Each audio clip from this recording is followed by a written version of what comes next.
Noise Floor by Charlie Foret, a short story set in the integration era. The piece she was working on was 80 years old and almost certainly irreplaceable, which was why Riva had told Daniel she'd eat later. "You have to eat," he'd said. "I have to finish this pass first. The recording will survive without you for 40 minutes. The recording has survived 80 years, that's not the argument." She adjusted the input frequency without looking away from the waveform display. "I lose this thread and it's gone. 40 minutes is too long to hold a thread." Daniel had looked at her with the expression of a man who had been losing this argument for 3 years and never found a new angle on it. He left. She didn't look up until the outer door of the archive lab had closed. The recording was an acoustic capture from the Helix Colonial Survey's early-era fleet. It was one of the original pre-integration archives, before the system made transmission encoding reliable. 72 minutes of audio logged on a medium that had spent 8 decades degrading in an improperly sealed storage unit. Someone in records processing had noticed it still existed and routed it to her. She had been peeling layers of degradation off it for 6 weeks. She was now, finally, close enough to the underlying signal to hear fragments of voice in the noise. Human voices. People talking, 80 years ago, on a ship that no longer existed. Her overlay marked the time in the corner of her vision, 1234. It also marked her integration level and designation, as it always did, and the small unfilled stat pool indicator she mostly tried not to think about. She'd been integration level 2 for 3 months, and hadn't decided what to do with the 2 unspent points sitting in her allocation queue. The system would wait. The recording wouldn't. The skill worked like an extension of what she'd been doing since her first apprenticeship. The system called it acoustic analysis, which was accurate enough. It sharpened her perception of signal patterns, helped her isolate frequencies from noise, gave her the overlay notation she needed to tag anomalies in real time. She'd had it since her first level up. She used it every day, and tried not to think too hard about the fact that the system had looked at a decade of audio restoration work and designated her a specialist. She was a conservator. She conserved things. Specialists, per the system documentation she'd read once and mostly forgotten, were ranged combat fire support. The designation mismatch was one she had neither the time nor the inclination to contest. The waveform display flickered. She'd seen display errors. She noted it and looked back at the signal. It flickered again. Then the overlay threw an alert she had never seen before. Environmental anomaly detected. Flux active spatial event forming in immediate vicinity. Civilian egress recommended. She read it twice. She started to stand up, and the room stopped. It didn't go dark. That was the thing she kept coming back to, afterward. She had expected darkness, the way you expected darkness in emergencies. But the rift did something different. The light became wrong instead.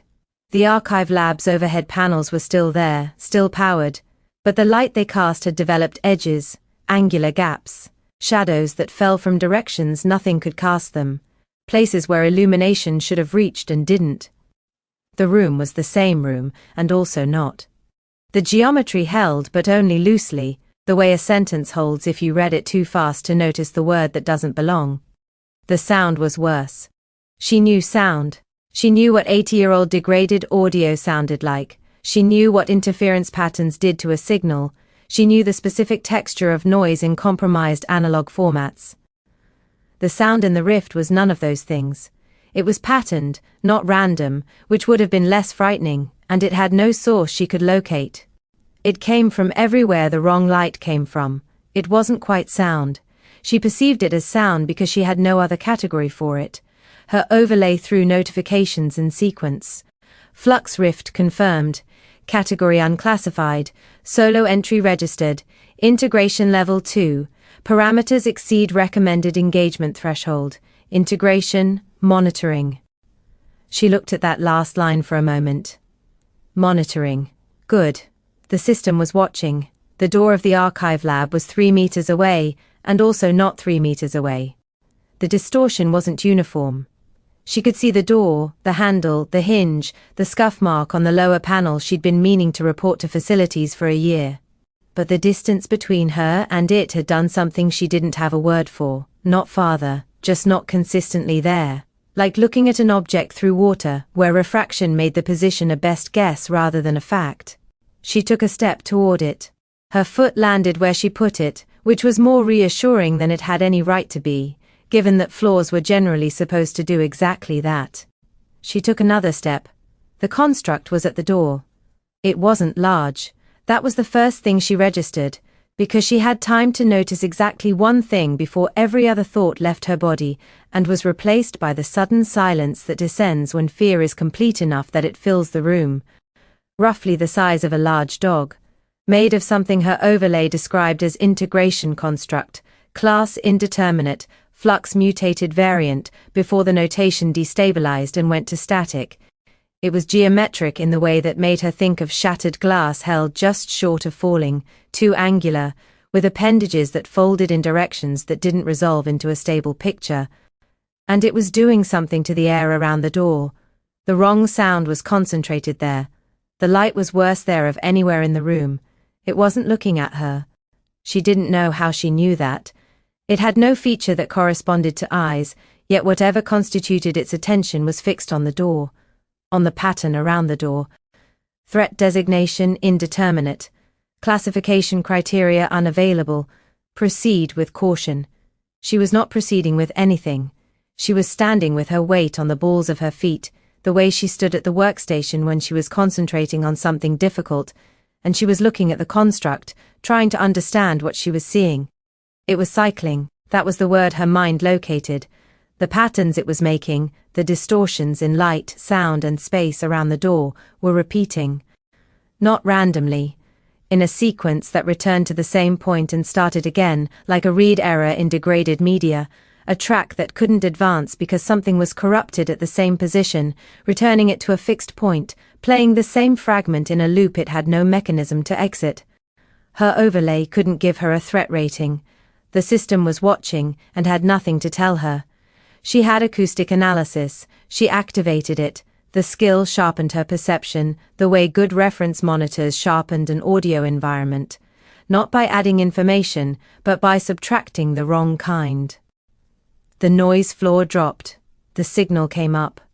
What she heard, what the skill let her hear, was a pattern with a shape, not a word, not anything intentional.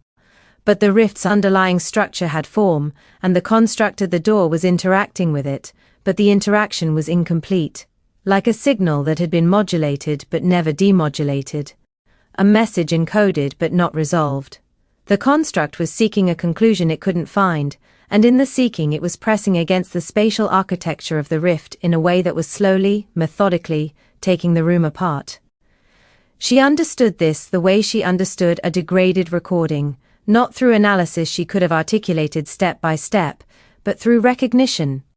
The pattern wanted resolution. It was looking for a signal event, a completion, that would allow the loop to close. Without that completion it'd keep cycling. And the cycling would eventually destabilize the space she was standing in. Rift structural integrity declining, category indeterminate, timeline uncertain. Civilian egress still recommended. She looked at the construct, she looked at the workstation, where her restoration session was still running. 6 weeks of work, the underlying voices almost surfaced, the final resolution passed 2 minutes from completion. She was not going to think about this too hard. Thinking too hard was how a person talked herself out of the only idea she had. She walked back to the workstation. 3 steps, and what felt like a controlled fall through geometry that had stopped making straightforward commitments. She sat down. The chair was where she'd left it. The workstation was where she'd left it. The waveform display was still running, the signal still almost there, and her hands were shaking in a way she noted, and then put somewhere she'd address later because later was a condition she intended to reach. The construct cycling spiked. The wrong sound changed timbre. It became something she could only describe as attentive, the way a room's acoustic character changes when a door opens and the pressure differential arrives before the sound. It had noticed. She didn't know what it had noticed. Her movement, maybe. The activity of the workstation. The restoration signal itself. She couldn't afford to care. She had very good hands.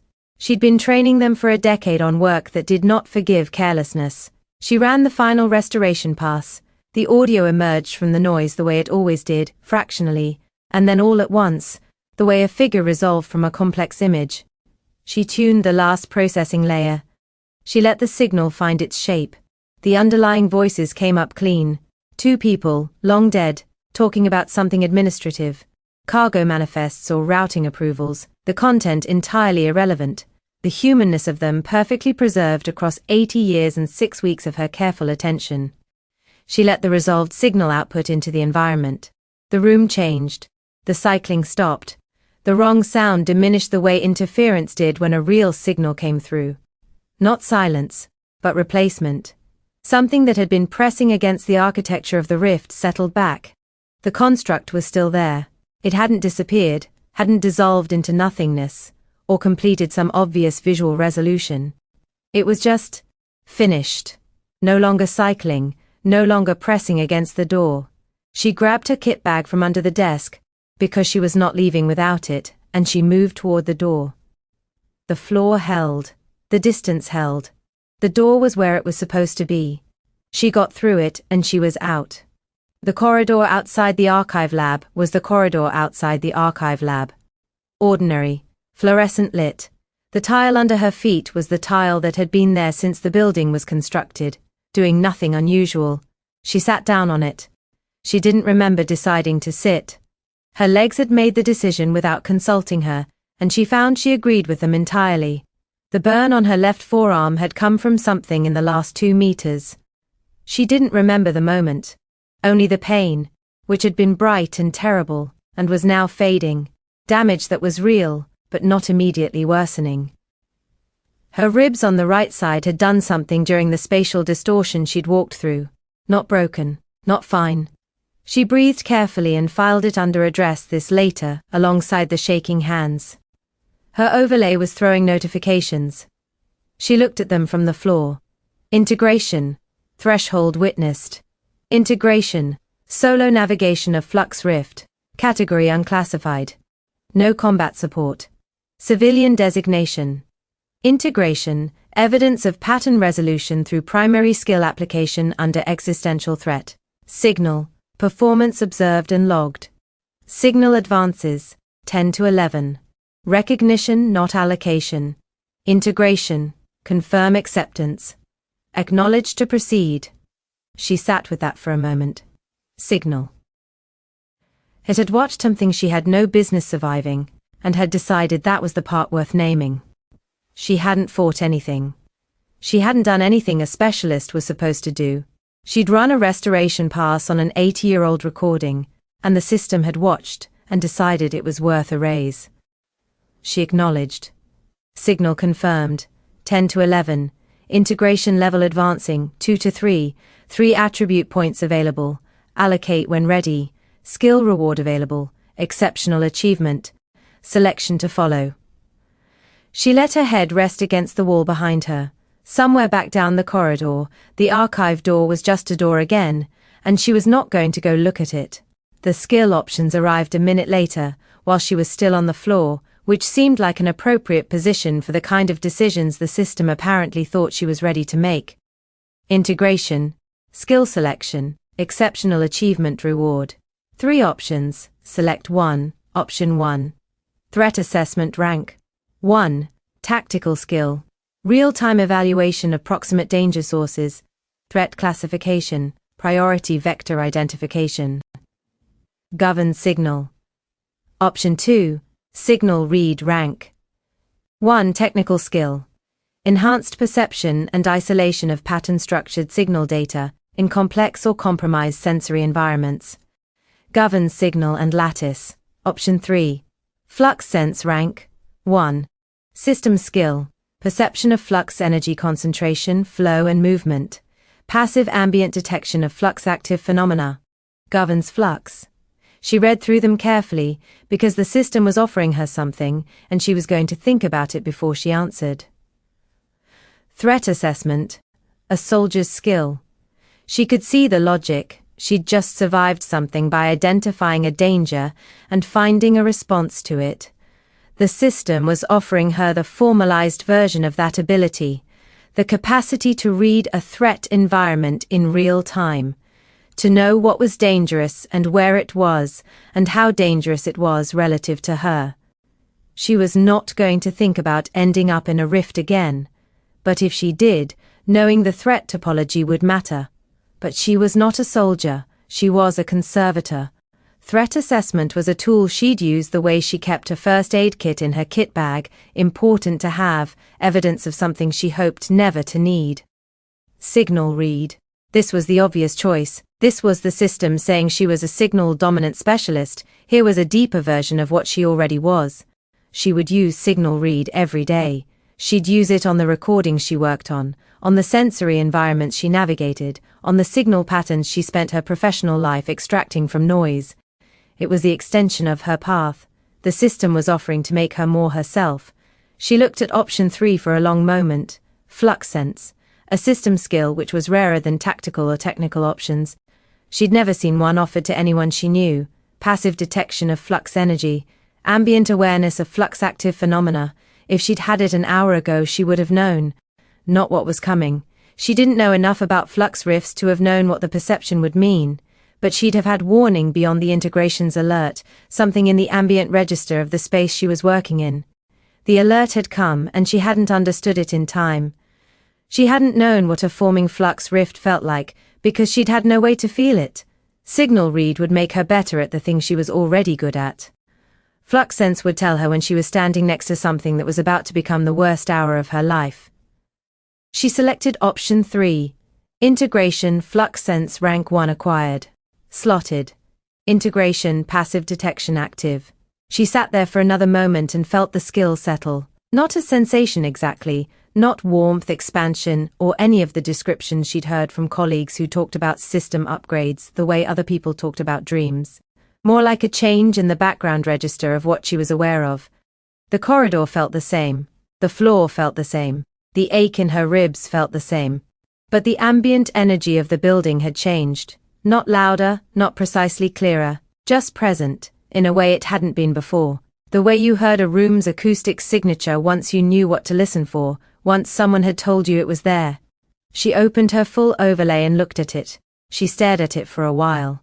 Signal 11. Raise 3. Direct, the system's notation that it had acted unilaterally, that this raise had not been purchased but recognized. It had watched her survive something she had no framework for surviving, and had decided that the most significant thing about the survival was how she'd perceived it. Not that she'd been brave, not that she'd been particularly calm, that she'd been able to hear what the construct was doing and understand it well enough to give it what it needed. 5 unspent points in the pool. 3 from this new level, 2 she'd been carrying forward for 3 months, while she waited to know what she was. She still didn't entirely know. The overlay said specialist, same as it always had, same as it would for a soldier who spent their days eliminating targets from a distance. The designation hadn't changed.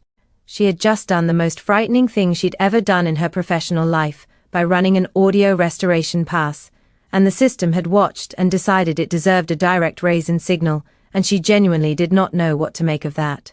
She looked at the archive door at the end of the corridor. Just a door. The building had resealed itself, or the rift had collapsed, or whatever the integration did with these events when they were over. She didn't know the mechanics. She'd never read the documentation on rifts, because rifts were for people who chose to enter them, which she had categorically not done. Daniel was going to ask what happened to her arm.